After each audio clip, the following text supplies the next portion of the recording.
Hello and welcome to Thought for April the 3rd. Our readings are Numbers chapters 17 and 18, Proverbs chapter 13, and Galations chapters 3 and 4.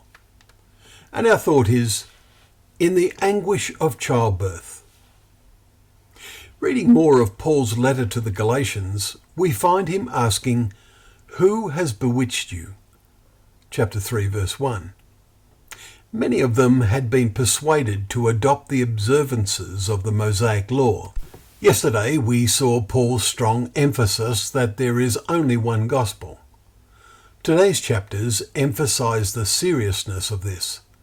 The law had proved to be a failure because so many were seeing that they had to observe days and other rituals, such as tithing, to be saved. Is this problem relevant today?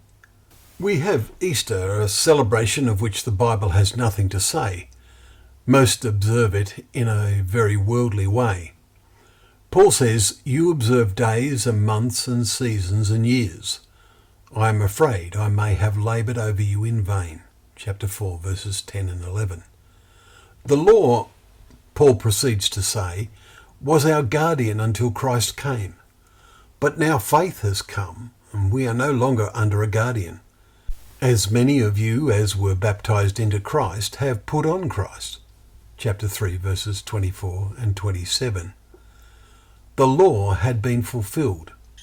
All the sacrifices have come to their completion and fulfillment by the sacrifice of Christ.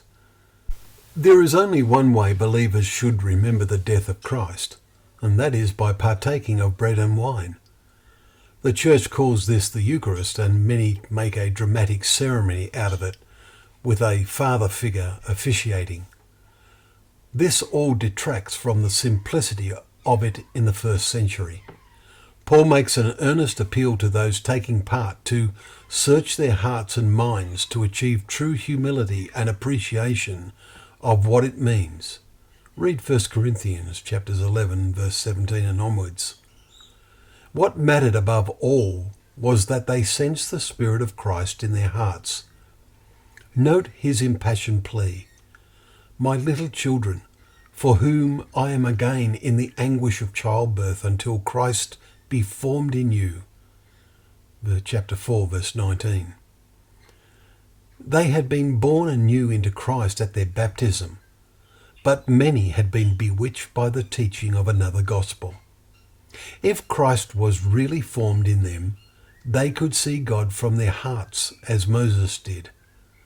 "O God, the God of the spirits of all flesh," or, as we will read next week in Proverbs, "the spirit or the mind of man is the lamp of the Lord, searching all his innermost parts."